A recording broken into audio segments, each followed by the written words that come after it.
Welcome to the Bottle Poppin' Podcast, where Meg and Heather share their love for oils, friendship, and entrepreneurship. Let's get it poppin'. Hey everyone, this is Meg. Hi there, this is Heather. We are the Bottle Poppin' Podcast. So what bottle are we popping today? Today we are going to pop open Bergamot. And I feel like, you smell the citrus right off of the bat, but it's interesting because it's not a soft citrus in my mind.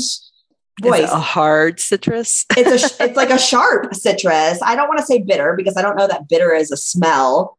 But wow, I think even just giving descriptions of these oil scents, we're almost like, there's the wine connoisseurs that can pick out the subtleties of wine. And we're making sure we try to describe this as best as possible. What do you smell? It's so funny because I actually would call it soft. Oh, wow. I love how different everybody is too. Yeah. I think it's a super, it's not an aggressive citrus. It's a softer citrus smell, but at the end, there's a note of bitterness is how I smell it. With my professional nose. Right. I hear you. Mine too. The note at the end smells green to me, which maybe my best way of describing that then becomes unripe. Maybe it smells like how, fresh off of the tree, but not super ripe, I guess. And this does come from the peel, I believe.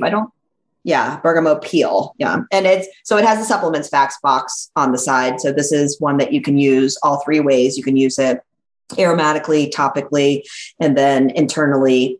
Just a quick note. I think this is the one thing I always think about with bergamot using it topically is it is a sun sensitive oil. This one is big time. So I feel like I only put this oil on diffuser jewelry or the bottoms of my feet or somewhere where the sun is not going to be shining. Yeah, I have a funny story about that. So this is an oil that is in the Beautiful blend, which is a blend that doTERRA doesn't sell very often alone. It's a specialty oil blend. It smells beautiful, as the name would imply, but they do make a body mist, which is almost like an oil to hydrate your skin that has it in it. And I love it. But a few years ago, it was February because we went to a friend's birthday and his birthday's in February. And we went to a patio. It was a brunch, but the weather was perfect because it's Dallas and weather is weird here. But the weather was perfect to actually sit outside on the patio. And I had one of those sweaters on that has the cutouts on the shoulder. Okay. And then little smaller circles down the arm. And I hadn't really thought about it. I had used my beautiful body mist beforehand and then, got dressed. And even though we sat in the shade on this patio, I got a little bit of a sunburn. And only in the circles from the sweater. So it was the weirdest looking tan lines burn ever. But yeah, it is definitely photosensitive. Like I said, we were sitting in the shade in February, but that exposed skin with the oil mixed in with everything else that's in Beautiful blend, still, I got a little bit burned. So yeah, you definitely want to be careful with that. Good to know. So I'll stick to my diffuser jewelry just in case then. Yeah. Yeah. And maybe if you love the Beautiful mist as much as I do, maybe just apply to your legs if you're going to be outside. Or torso. Yeah, exactly. I know. I show my torso all the time. Oh, okay. Well, there you go. Yeah, this is not one to put on and then put your bathing suit on and go to the beach or pool because that's not a good idea. Yeah. I do love this oil though. And I use this oil a lot, primarily in diffuser blends and not even specific diffuser blends. I just feel like it's one that goes well with so many different smells. And it's, for me, again, because I don't think it's that harsh of a smell, it adds a layer of depth for me and doesn't, it just mixes well with other oils. But I think you looked up a specific diffuser blend, right? Yeah, I found one that was called Stress Less, and it had 3 drops of bergamot, 2 drops of frankincense, and 2 drops of lavender. And I thought that sounds really nice too. Stress less. That sounds like that would be a good combination. Yeah, totally. The grounding of the frankincense and then the calmness of lavender. Yeah, that sounds like it would be perfect together. Yeah. And this is one of those oils that is both calming and uplifting at the same time. Mm-hmm. And some fun facts about bergamot. It takes 6 pounds of the citrus peel to make one 15 ml bottle of oil, which I think is just absolutely amazing. And so bergamot, I don't even know if we have them here in the US. This is sourced from southern Italy. And I guess it's a cross between almost a lime and a grapefruit. So, that's not something that I feel like I'm familiar with from a fruit standpoint. Mm-hmm. But as you say that, it is a super popular oil in perfumes, especially like French perfumes. It's a common occurrence in those. So you do have to wonder how they get away with that with the photosensitive part of it for a perfume. It's not pure. I mean, well, yes. Right. So, okay, then they're mimicking the scent. It's a scent that they want to be able to mimic. So they come up with some sort of synthetic version of that that won't give you a sunburn, I guess. Right. I'll stick with the real stuff. I'll risk the sunburn and make sure I put it in places that it isn't going to see the light. Yeah. The other thing I really love about this oil is the emotional benefits. And you touched on this a little bit, but from an emotional standpoint, it's considered the oil of self-acceptance. And so it actually helps you deal with and relieve feelings of despair, self-judgment, and self-esteem. And then it allows you to view life with more optimism, which, like, how beautiful is that? So many negative things going on in the world, but still to be able to view the optimism is huge and worth so much. And in another book, it talks specifically about how it helps provide more self-confidence and self-worth. I've also read that it helps with eating disorders, which goes really well with this as well, with the self-worth and self-confidence, because those normally are lacking with people with eating disorders. So to have like those combinations is just really beautiful. I like that a lot.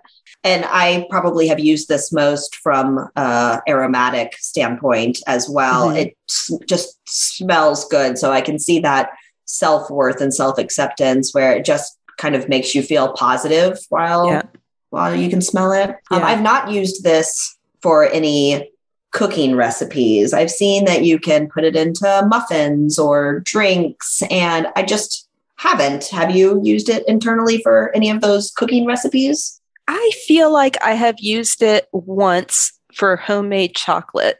Ooh, interesting. Yeah. So my local oily friends all came over. It was around Valentine's Day, and we made different types of chocolate infused with oils. And I'm pretty sure bergamot was one of them. And so it was some type of truffle.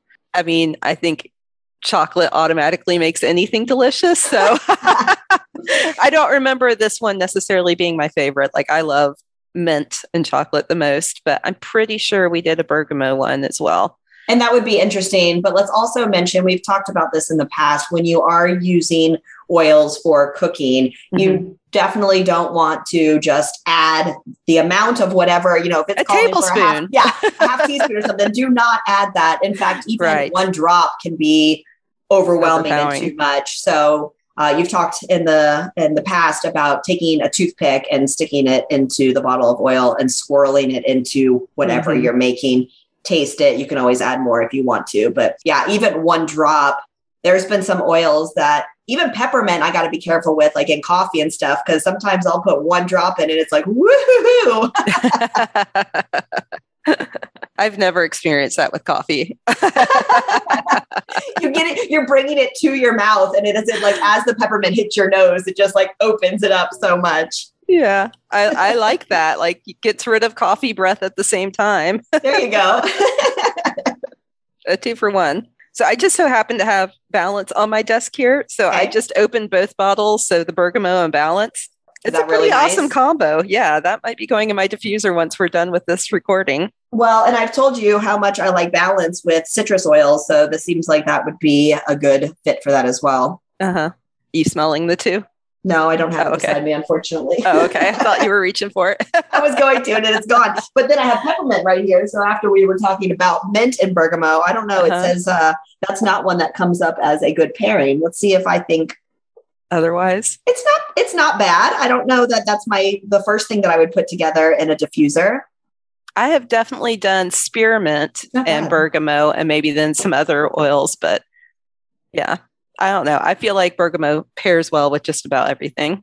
It does. The things that are listed for companion oils all seem to be either other citrus or even floral oils, but peppermint does not come up on any of them. But, I'm going to give it a pass. I think that it would work.